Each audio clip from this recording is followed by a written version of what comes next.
Hello everyone, welcome to competition career point. मैं आज आप लोगों के लिए हिंदी भाषा के इतिहास के अंतर्गत हिंदी भाषा और नागरी लिपि का मानकीकरण से संबंधित वस्तुनिष्ठ प्रश्नों का प्रैक्टिस सेट 2 हम लोग आज लगाएंगे। इसमें मैंने कुल 30 प्रश्नों का संग्रह किया हूँ। इससे पहले 1 से 25 तक प्रश्नों का मैंने सोल्यूशन दिया हूँ, उसे भी ज़रूर से देखें।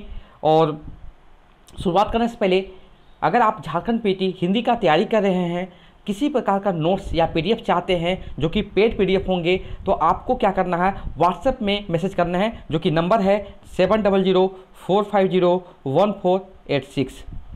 टोटल सिलेबस का, इंडिविजुअल खंड का, इंडिविजुअल टॉपिक का सारे यहाँ पर मिलेंगे। जिस कांग्रेस अध्यक्ष ने हिंदी भाषा के लिए रोमन लिपि लागू करने की वकालत की थी वे थे। तो यहाँ से सही विकल्प हो जाएगा विकल्प बी। सही उत्तर हो जाएगा क्या? अब्दुल कलाम आजाद। नेक्स्ट है, देवनागरी लिपि में सुधारों का आरंभिक प्रयत्न किसने किया था? तो यहाँ से जो सही उत्तर हो जाएगा या सही जवाब हो जाएगा महादेव गोविंद रानडे, विकल्प डी।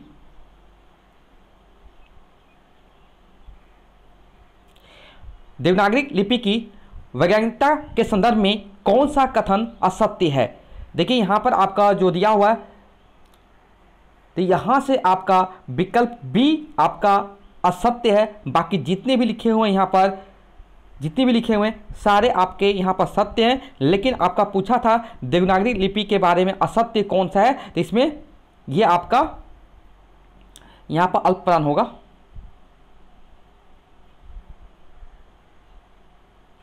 नेक्स्ट है, महाराष्ट्र के सावरकर बंधुओं ने सौरों की जो 12 खड़ी तैयार की थी, इसको अपनाई जाती है। कहाँ पर इसको अपनाया गया था?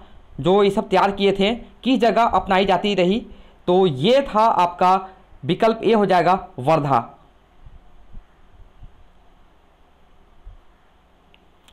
देवनागरी में वर्णों की संख्या कम करने हेतु महाप्राण वर्ण हटाकर अल्पप्राण के नीचे कोई चिन्ह लगाने का सुझाव दिया था।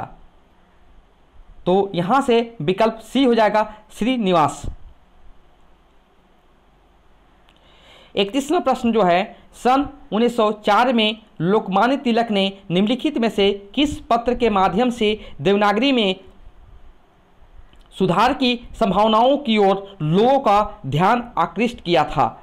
तो यहाँ से विकल्प आपका डी सही जवाब हो जाएगा केसरी। नेक्स्ट है, वर्धा की राष्ट्रभाषा प्रचार समिति की ओर से देवनागरी लिपि सुधार का प्रयत्न किया गया था। इस सुधार को महात्मा गांधी का आशीर्वाद प्राप्त था। यह सुधार किस नाम से प्रसिद्ध था? तो ये था आपका विकल्प यहाँ से सी सही जवाब होगा स्वर खड़ी। नेक्स्ट है, निम्नलिखित में से कौन देवनागरी लिपि सुधार समिति से संबंधित नहीं थे? तो यहाँ से विकल्प आपका ए हो जाएगा डॉक्टर भोलानाथ तिवारी। नेक्स्ट प्रश्न जो है, उत्तर प्रदेश सरकार द्वारा 1947 में गठित देवनागरी लिपि सुधार समिति के अध्यक्ष कौन थे? तो यहाँ से आपका विकल्प आपका 2 सही हो जाएगा। एक प्रश्न मैंने प्रैक्टिस सेट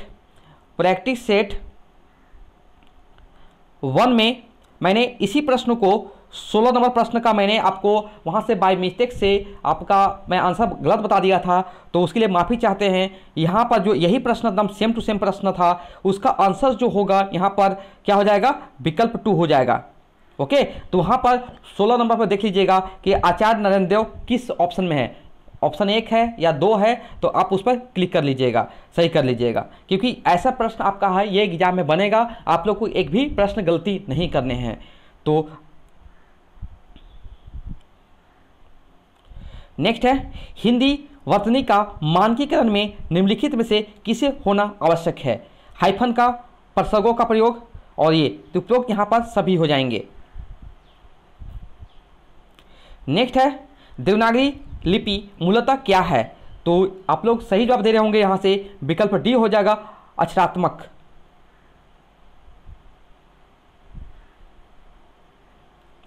नेक्स्ट है देवनागरी लिपि का सर्वप्रथम प्रयोग कहाँ हुआ था? तो यहाँ से आपका विकल्प सी हो जाएगा, जय भट्ट के शिलालेख से। 41 नंबर है देवनागरी लिपि में प्रत्येक शब्द के ऊपर खींची गई रेखा को क्या कहते हैं? तो यहाँ से आपका विकल्प सी सही जवाब होगा, शिरोरेखा। नेक्स्ट है उत्तर प्रदेश सरकार ने देवनागरी लिपि सुधार समिति का गठन कब किया था? तो यहां से विकल्प आपका सी सही जवाब होगा, 1947 ईस्वी। नेक्स्ट है ब्राह्मी मूल के 1 2 3 4 5 6 7 8 9 अंकों का प्रयोग संसार के अधिकांश देशों में होता है, इसे क्या कहते हैं? इसको हम लोग बोलते हैं भारतीय अंतर्राष्ट्रीय अंक बोलते हैं। विकल्प बी सही जवाब हो जाएगा। निम्नलिखित में से कौन देवनागरी लिपि सुधार समिति से संबंधित हैं? श्याम सुंदर दास, प्रेमचंद, हजारी प्रसाद द्विवेदी, रामचंद्र शुक्ल। तो यहाँ से विकल्प आपका ए सही जवाब हो जाएगा। देवनागरी का मानकीकरण किसने किया था? तो यहाँ से भी ऐसे ऐसे प्रश्न आपको बनेंगे, तो विकल्प डी हो जाएंगे, केंद्रीय हिंदी निदेशालय ने। विकल्प डी सही जवाब हो जाएगा। नेक्स्ट है मानकीकरण क्या है? तो यहाँ से आपका विकल्प सी सही जवाब हो जाएगा, मानव विशेषताओं के आधार पर। नेक्स्ट है 47 निम्नलिखित में से कौन सा कथन सत्य है? नागरी प्रचारिणी सभा ने श्रीनिवास के सुझाव और अ की 12 खड़ी को स्वीकार नहीं किया था। यही कथन आपका बिल्कुल सही है, बाकी ये जो कथन है गलत है, ये भी गलत है, ये भी गलत है। तो आप बिल्कुल याद रखेंगे। नेक्स्ट है सन 1935 ईस्वी के हिंदी साहित्य सम्मेलन के इंदौर अधिवेशन में महात्मा गांधी के सभापतित्व में निम्नलिखित में से किसका गठन किया गया था?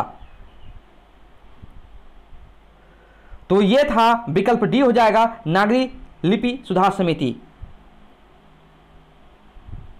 नेक्स्ट है महात्मा गांधी अंतर्राष्ट्रीय हिंदी विश्वविद्यालय का मुख्यालय कहाँ है?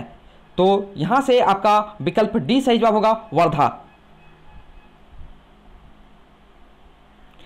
नागरी लिपि सुधार समिति की बैठकें कुल कितनी हुई थी? तो यहां से आपका विकल्प सी हो जाएगा, 9। नागरी लिपि सुधार समिति ने अपनी रिपोर्ट कब प्रस्तुत की थी? तो ये 25 मई 1949 ईस्वी को। विकल्प सी सही जवाब। नेक्स्ट है नरेंद्र देव की रिपोर्ट के बाद उत्तर प्रदेश सरकार ने लखनऊ में नागरी लिपि सुधार संबंधी सुझाव पर विचार करने के लिए लिपि सुधार परिषद का गठन कब किया? तो यहां से आपका विकल्प ए हो जाएगा, 28 नवंबर 1953 ईस्वी। नेक्स्ट है लिपि की आवश्यकता होती है तो भाषा लिखने में। विकल्प सी सही जवाब हो जाएगा। यहां से देवनागरी लिपि का विकास माना जाता है। विकल्प ए ब्राह्मी लिपि से। आज का यह अंतिम प्रश्न होगा, प्राचीन देवनागरी लिपि का विकास किससे हुआ है? तो यहां से विकल्प सी सही जवाब होगा, कुटिल लिपि। यह था हिंदी भाषा और नागरी लिपि का मानकीकरण से मोस्ट इंपॉर्टेंट 50+ वस्तुनिष्ठ प्रश्नों। आप ऐसे ही प्रश्न करके एग्जाम में जाइए, यहाँ से भी 1 से 2 प्रश्न आपके जरूर से जरूर बन जाएंगे। साथ में मैंने इसका एक थ्योरी पार्ट भी आपको दूंगा, उस थ्योरी को भी आपको अच्छे ढंग से तैयार करने होंगे। Okay, thank you so much for watching my video.